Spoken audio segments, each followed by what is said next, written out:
Isa. Dalawa. Isa. Dalawa. Isa. Dalawa. Tatlo. Isa. Dalawa. Tatlo. Isa. Dalawa. Tatlo. Isa. Dalawa. Tatlo. Isa. Dito ang isa, pangalawa, at pangatlo. Formal line. Upward.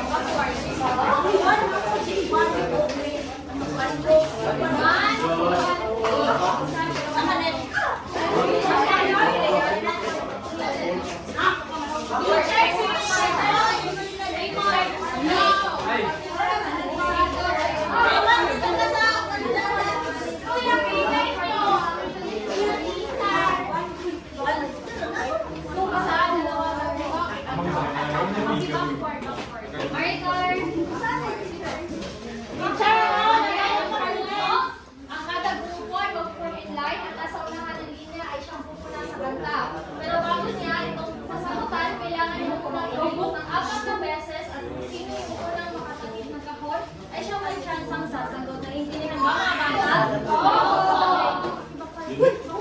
4 na beses lang. Okay. Sa nakikita nyo, may nakikita sa harapan ninyo. Pagkatapos nyo, umikot ng 4 na beses, kailangan nyo itong tap yung kahon na nasa backward! Backward! Mag-backward!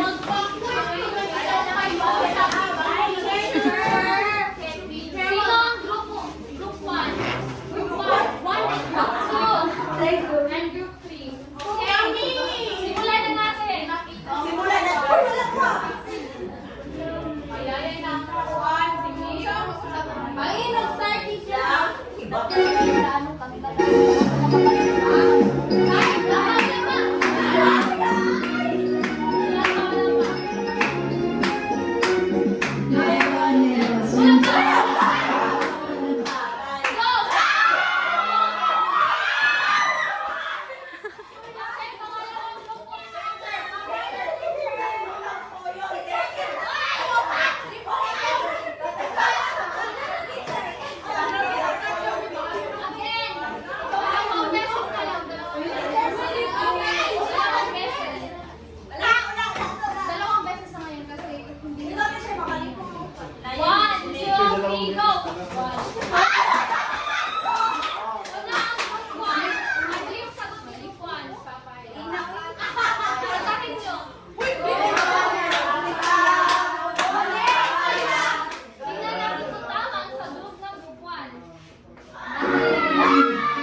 Ibang representante naman.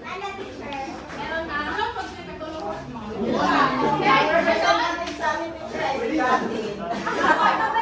Dali lang. Backward. Itaas mo ang kahon na nasa harap. Uy, wala na. Ready? Backward. Ready? Sisimulan ng bunga, pagkakis sa dulo, nawali.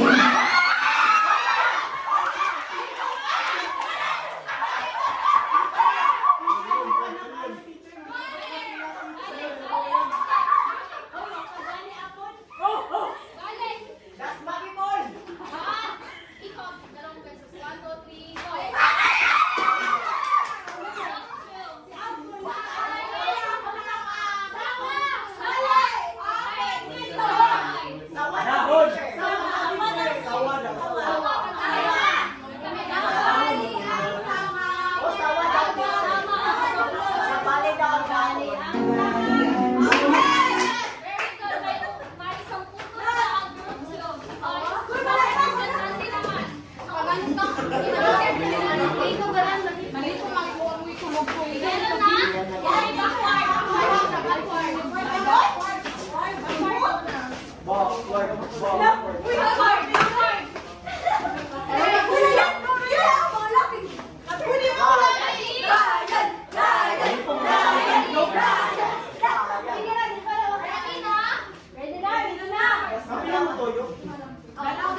Tayo'y malaman.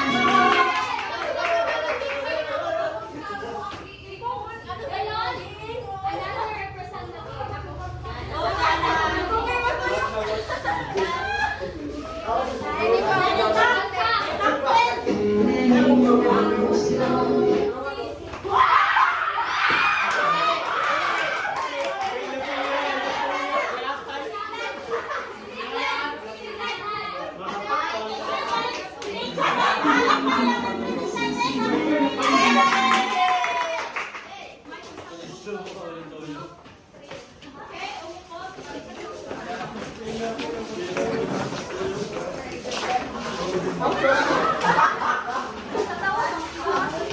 Ngayon, mga bata, base sa aktibidad ninyong ginawa, ano kaya ang magiging paksa natin ngayong umaga? Wala ba kayo napansin sa kantang Lewin ka? Teacher! Yes, Raymond? Ang meron po si teacher ay isang klase ng tula at ang atin kong pakinuhayan tungkol po sa Mahusay, Raven. Bigyan natin ng limang bagsak si Raven. Ang tatalakayin natin ngayong umaga ay tungkol sa tula o ang mga elemento ng tula. Pero bago yan, titingnan muna natin kung ano yung magiging matutunan natin pagkatapos ng paksa natin ngayong umaga. Pakibasa mga bata. Naipapaliwanag sa lahat.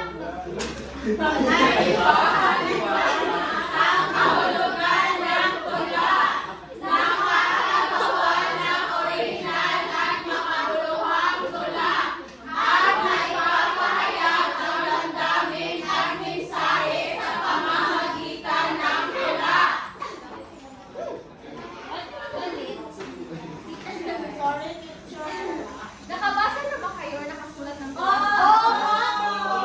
Hindi kayo! Okay, Rian? Siya po Wala yung po po tula. ay mensahe para sa aking kaibigan na Ano ang mensahe na nasa tula mo, Rian? Ang aming Yun po iniibig. yung wala ko po na ginagawa is parang sa kanina sinasalaysay ko po yung nangyari sa akin during vacation ko. Magaling, Rian. Ngayon, may may gagawin na naman tayo. Ang gagawin. Ito yung group 1, group 2, ito din ang group 3. Pakibuhan namin na sa group. 1, 2, 3, group 2. Sino yung group 1 kanina? Group 1, group 2. Pakibuna lang sa group kayo. Group 1 dito. Group 2.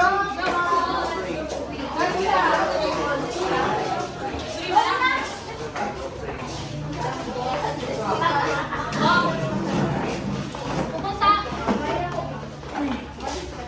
Ito yung para sa group 1. Ito yung para sa group 2. Ito namang larawan dito. Sila yung pinag- Maghintay muna sa instruction.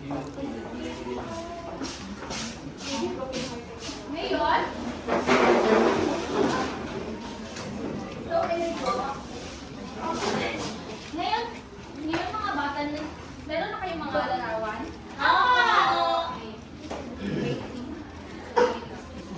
Wow.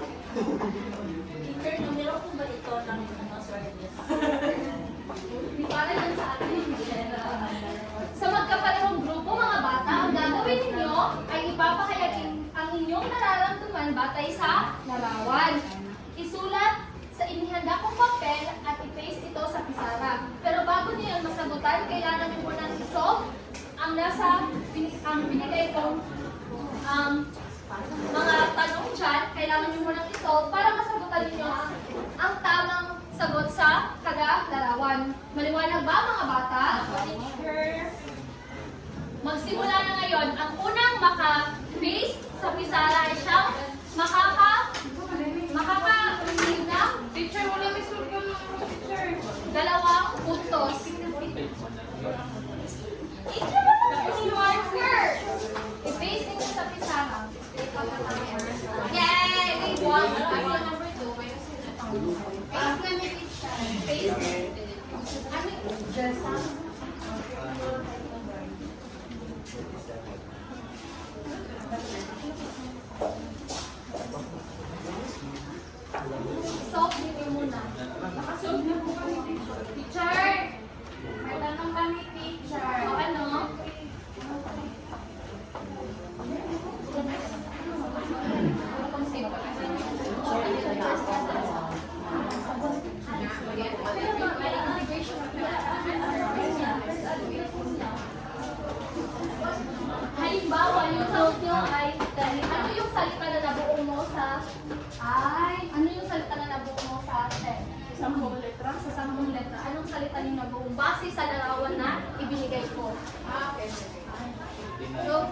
base sa larawan na ibigay ko. May binigay ako ng larawan sa inyo. Base sa larawan, ano yung nabuo niyong salita? Nasasaktan! Sa 10 letter na nasasaktan. Tingnan natin kung tama ang binigay. Ang una nakasagot ay ang trophy. Ano ba? Pagmamahalan! Pagmamahalan. Yes, ilang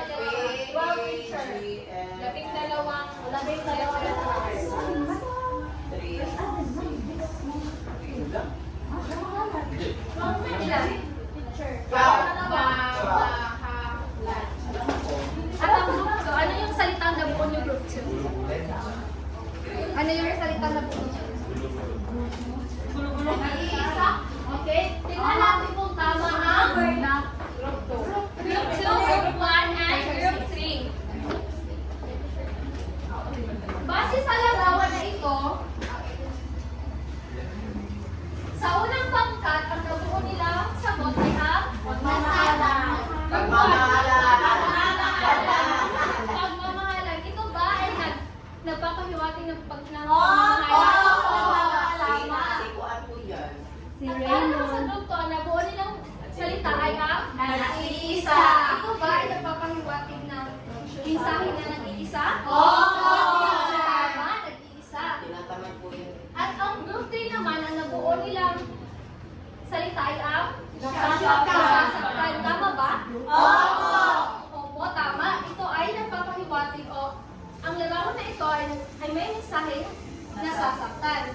Ngayon mga bata, itatalangkayin natin ang paksang tula.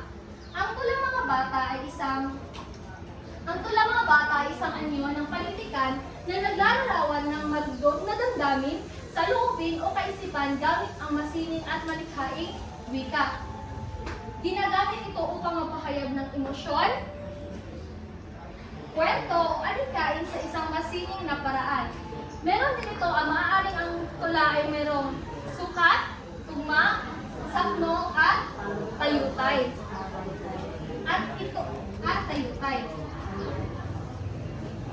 At yan sila, at yung mga salita na yon ay tinatawag na elemento ng tula. Merong sukat, tugma, sakno at tayutay. Ngayon, aalamin natin kung ano ang sukat. Ang sukat mga bata ay bilang ng pantig sa bawat taludtod. Halimbawa, sa salitang sukat, ilang pantig ang nasa salitang sukat? Dalawa. Ito ay ang sukat at magaling. Tingnan naman natin kung ano ang tugma. Ang tugma, pakibasa mga bata. Pare-pareho ang tunog sa dulo ng bawat taludtod. Sino ang makapagbigay ng halimbawa ng isang tugma? Teacher. Yes, Grace. Laika? Sorry, Laika. Yes, Laika. Teacher. Okay, tama, Laika. Ngayon naman ay tatalakayin natin ang elemento na sakno. Ito ang pakibasa mga bata. Halimbawa sa isang sakno mga bata, merong 4 na linya. Yung linya na iyon ay tinatawag na sakno. At meron naman din tayong tayutay. Ito ay pakibasa mga bata. Pagwalingin ng matatang habang salitang sa upang magalalim ng kahulugan. Ito yung mga salitang ginagamit ng salitang mas malalim yung mga kahulugan mga bata. Ngayon malalaman natin kung ano yung mga halimbawa ng isang tayutay. Ngayon naman ay may babasahin tayong tula tungkol sa Inalayo. Ako muna ang unang magbabasa at pagkatapos kong magbasa, kayo naman ang susunod. Ina sa malayo. Sa ibayong dagat, ikaw ay lumisan. Bitbit ang pangarap ng kinabukasan. Tulad ng bituin sa langit ng gabi, liwanag mo'y abot kahit nasa lisod. Pagod mong katawan ay di alintana. Mailuwalang kaming may pag-asa. Luha mo'y lihim sa gabi bumukal, habang ang puso mo'y sa amin nagdasal. Okay, kayo naman ang mabasa mga bata. Ina sa malayo, sa ibayong dagat, ikaw ay lumisan. Bitbit ang pangarap ng kinabukasan. Tulad ng bituin sa langit ng gabi, liwanag mo'y abot kahit nasa lisik. Pagod mong katawan ay di alintana, may luwala kami, may pag-asa. Luha mo'y lihim sa gabi bumukal, habang ang puso mo'y sa amin nagdasal. Naiintindihan ang tula mga bata? Oo! Ang pamagat ng tula. Ina sa malayo. Ina sa malayo. Ano ang damdamin na ipinapakita ng tula mga bata? Malawak. May malungkot? Meron din pag-asa? Meron din pangarap? Ano pa? Pagmamahal? Pagsasakripisyo at pag-aalaga ng isang Ina. tulad ng isang linya na luha mo'y lihim sa gabi bumubukal. Ano yung nararamdaman ng mensahe ng linya na ito? Malungkot. So, ito ay pagtitiis ng kalungkutan ng isang ina.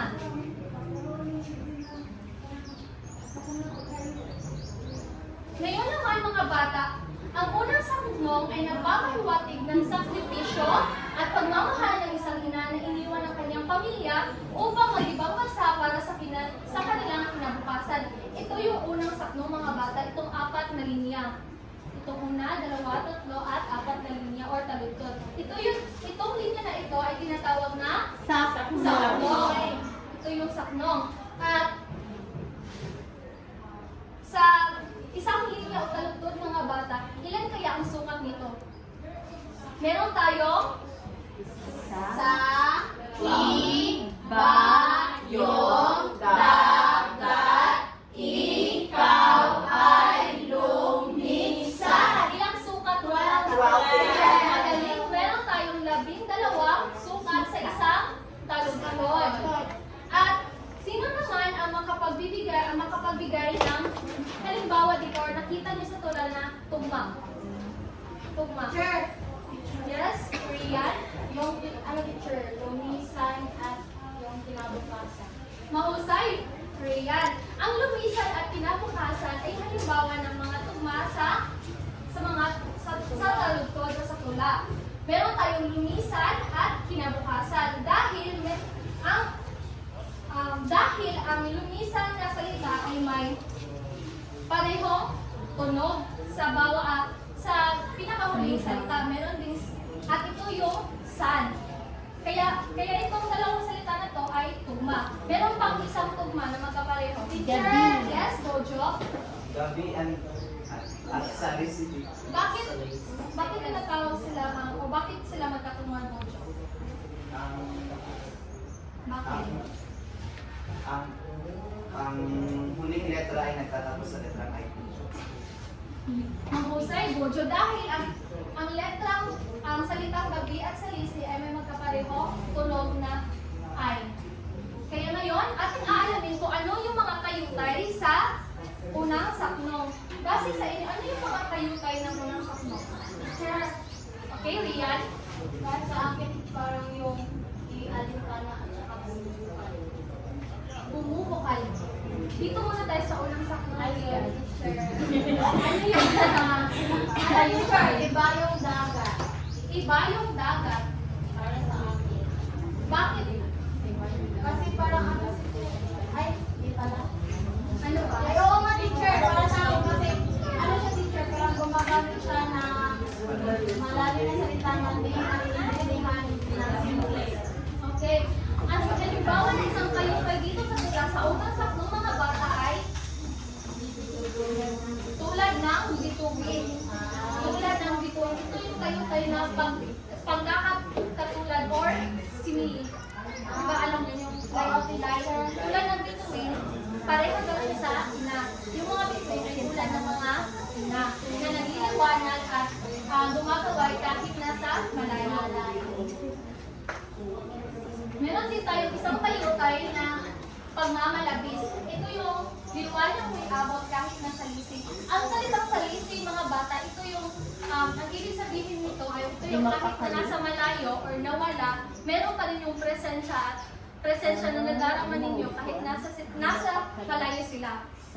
Tulad ng inyong liwanag may abot kahit nasa lising, ito yung ipinapakita na kahit magkalayo, damang-dama pa rin ang presensyang pagmamahal ng ina na parang abot ng liwanag kahit di magkasabay o magkalapit.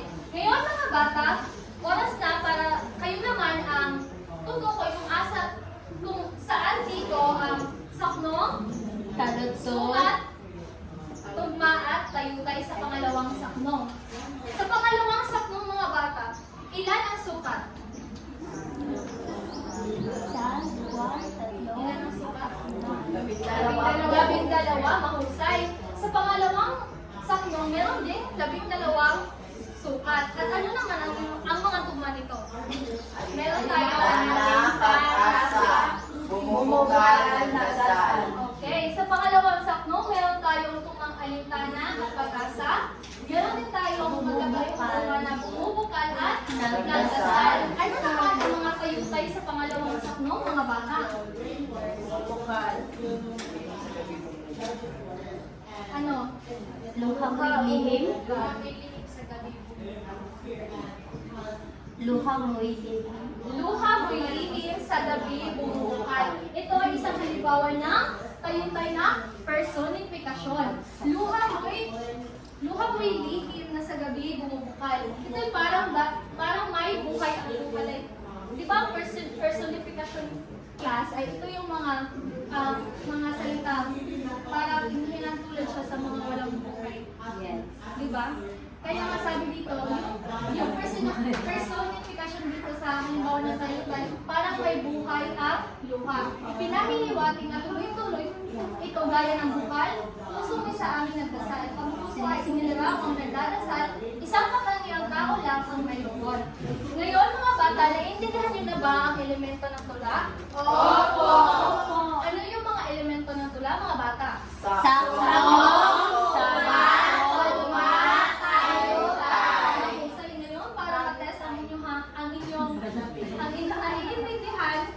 Para kayo ngayong umaga, meron tayong gagawin na activity. Yes.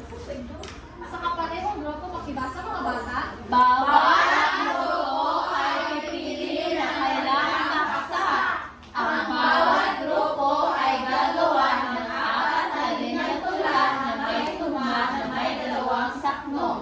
Ang bawat grupo din ay dapat may guhit nila ang paksa na napili nila o desisyonan base sa paksa ang napili. Naiintindihan mga bata? Bigyan ko lang kayo ng 5 minuto para matapos ang inyong activity. Magsimula na ngayon.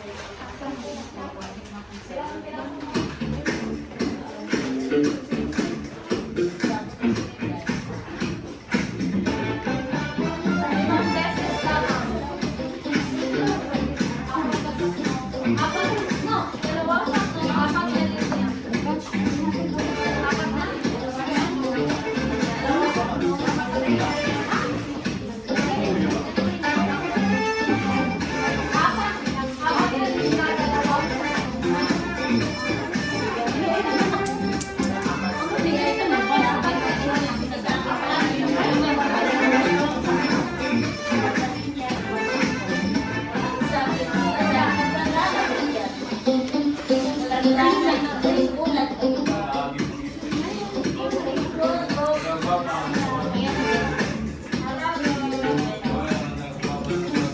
Pagkatapos ng makagawa ng tulay, dalawang saknong, 4 na linya.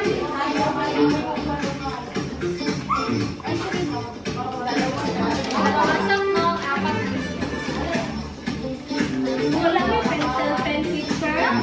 You can use ballpen tatsa. Why? Meron na lang kayo tatlo. Yan ah.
naman ay silihan ang mag-present sa kanilang ginawang tula. Mga umaga, ginawang adjustment of picture. Ang aming ginawang tula ay tungkol sa pagkain. Ang pagkakaibigan. Kami ay magkaibigan, magkasama sa araw at gabi. Tayo ay nagtutulungan sa bawat sa mga pagsubok ng buhay, kami ay magtutulungan. Ang ating pagkakaibigan, malalim pa sa dagat. Yung tula namin ay tungkol sa pagkakaibigan ng isang tao sa kanyang kaibigan, kung saan nagtutulungan sila sa bawat pagsubok o hamon na nakadali sa kanilang buhay. At walang bagyo o anumang pagsubok na mga Wow! Quezon Province. Tignan natin na rin ang bansa kung buhay.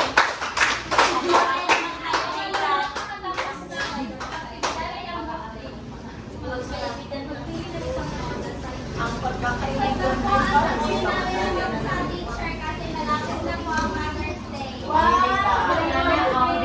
Happy Mother's Day, Marika. Ina, ikaw ang buhay ko. Pag-ibig mo ay walang katapusan ito. Sa bawat hakbang, sa bawat pagdaan, ikaw ang gabay at sandalan. Sa iyong pagmamahal, ako'y sumagana. Sa iyong yakap, ako'y ligtas at malaya. Ina, salamat sa pagmamahal mo. Ikaw ang pagmamahal ko. Salamat, Ingat. Ilan sa mga nasa lives ka ng bawal ng dalawa sa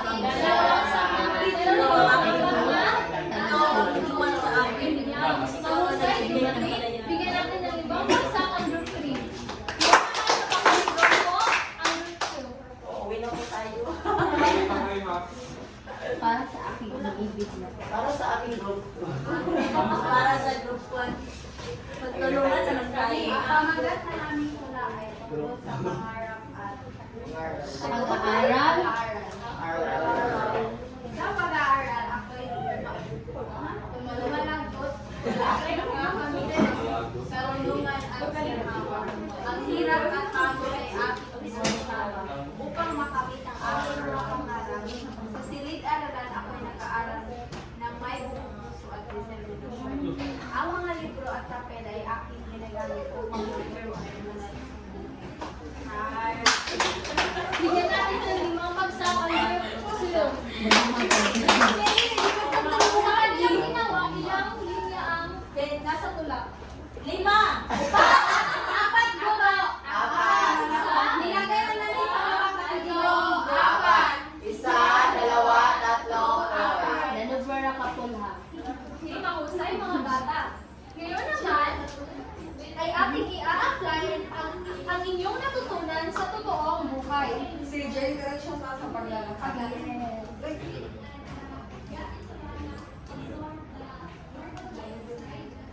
Ano-ano ang mga elemento ng tula mga bata? Sukat, talagdan, tayutay. Ano ang sukat? Sukol. Yes, Rian, ito yung bilang ng pantig sa bawat taludod. Yes. Mahusay, ito yung bilang ng pantig sa isang taludod. Ano naman ang tugma? Yes, Maricar? Ito yung mga magkakaparehang tunog picture sa bawat taludtod. Bawat taludod. Mahusay, ano naman ang tayutay? Another hand. Ang mga matalihang. Yes, Raven? Ano yung tayutay? Kung Mga nai-share niyo ang mga elemento ng Ang talutay po, teacher, ay yung mga malalalim na mga salita sa tula na hindi naman maintindihan masyado ng mga mambabasa. Okay, Jester. Magbigay ka ng isang halimbawa ng isang tayutay.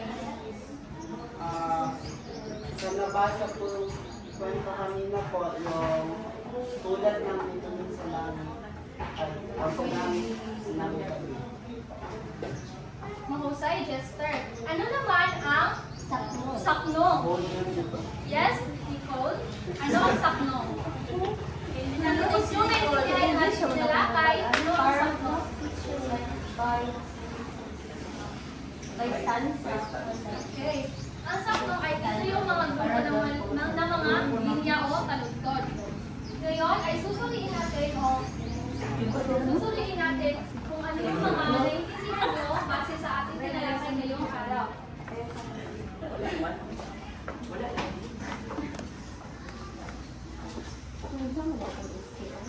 Pakibasa ng panuto mga bata. Piliin ang tamang sagot. Tapos na ba ang lahat? Opo. Sino ang... Sino yung makakasagot sa... Yes, Laika?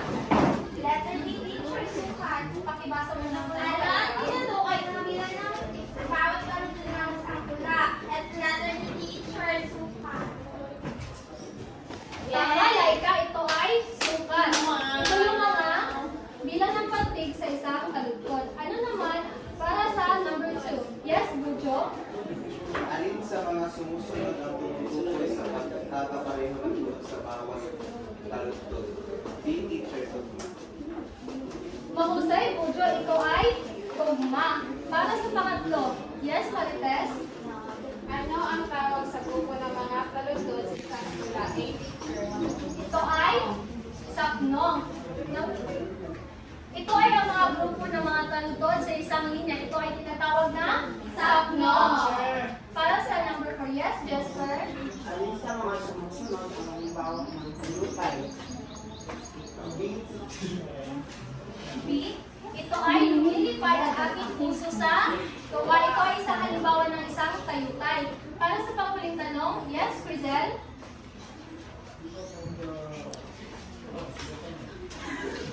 Alin sa mga sumusunod ang hindi halimbawa ng talukay? Pagsusukat ko, teacher. Mahusay, Frizel. At hindi kasali sa halimbawa ng tayutay ay pagsusukat. Ngayon naman ay para sa inyong takdang aralin, pakibasa mga bata.